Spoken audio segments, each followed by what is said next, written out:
Hi folks, recently I did share my opinion about what to expect from Sony when it comes to cameras, E-mount cameras in 2025. I didn't talk about the possible lenses, honestly also because I don't have much rumors as of yet when it comes to lenses, and the things that I know I'm still not ready to share them officially because I'm awaiting final confirmation. So what I will do today is first just give you a hint about the possible lenses coming, but more importantly talk about what's needed in the E-mount lens range and what Sony should really do to be on par or better than the competition.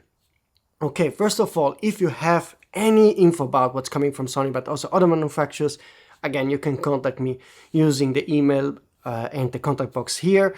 Contact box is anonymous. Use a nickname so that I can recognize your messages in future and speed up the rumor sharing process if your rumor turns out to be true, okay?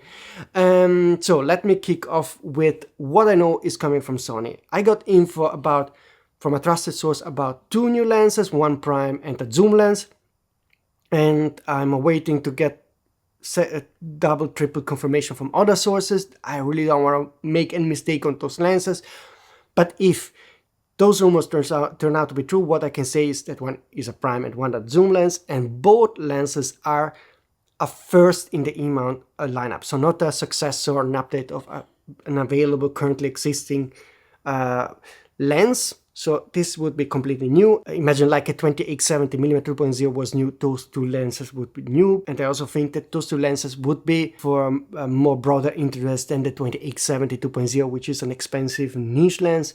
The other two lenses probably a bit more affordable and something that probably more people will consider to buy. So that's if the rumor turns out to be true. I also heard rumors about some lenses that will be updated. Hot candidate is the 400mm GM. That is an older GM lens, and Sony would update it, making it better and more compact. Overall, I think Sony will announce 2-3 completely new lenses and probably 1-2 updated lenses. So 5 lenses at more or less is what we usually can expect to get from Sony. And this is about it when it comes to rumors and possible speculation for 2025. I think more interesting is the discussion about what's really needed in the E-mount lens range. I think the E-mount lens range is nearly perfect when it comes to what's available, also because of the many third-party manufacturers making autofocus lenses for Sony, but there are still some key lenses missing. And first, I want to make a list of lenses the competition has and Sony doesn't have, and Sony should definitely do, and you let me know in the comment system if you agree with me.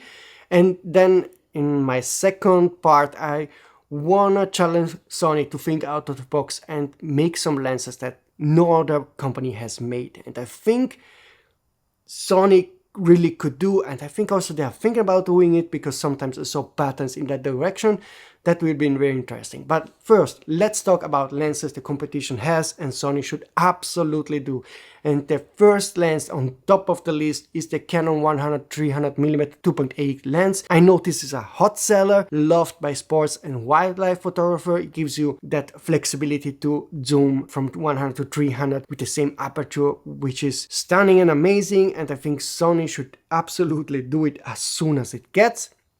And probably they will even be able to do it in a more compact form factor than a Canon, so that would be amazing. It would be a hot seller. Let me know if you agree with me, but I think this is the one lens really missing in the E-mount lens lineup. Other lenses that Sony should do are the Canon 85 1.2. Honestly, the difference between 1.4 1.2 when it comes to bokeh and depth of field and so forth is really small, and usually 1.2 lenses are really a lot bigger than 1.4 lenses, so it's not really a lens that I would consider to buy, and most of you probably wouldn't buy. But I know that Nikon and Canon are offering 1.2 lenses, and it's a kind of lens that you really need, in my opinion, in the E-mount system, just so that you can tell people we have it if you really need it.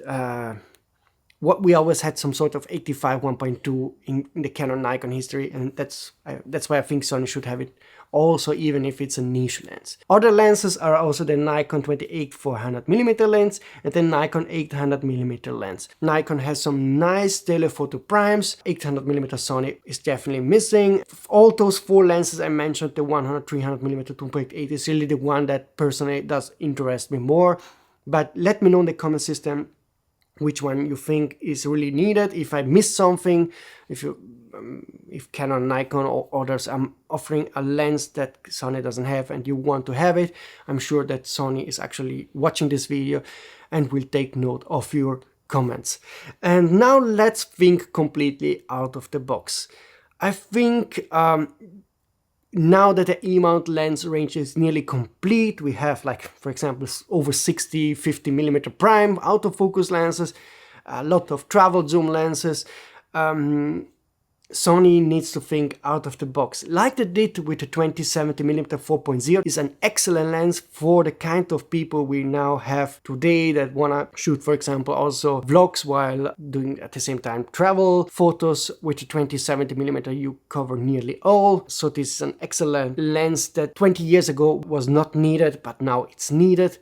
And I think Sony should try to make lenses that are very interesting for the younger generation that has different needs than classic photographers, and some lenses that have never been made before, just to make statements. So let me read my crazy list of possible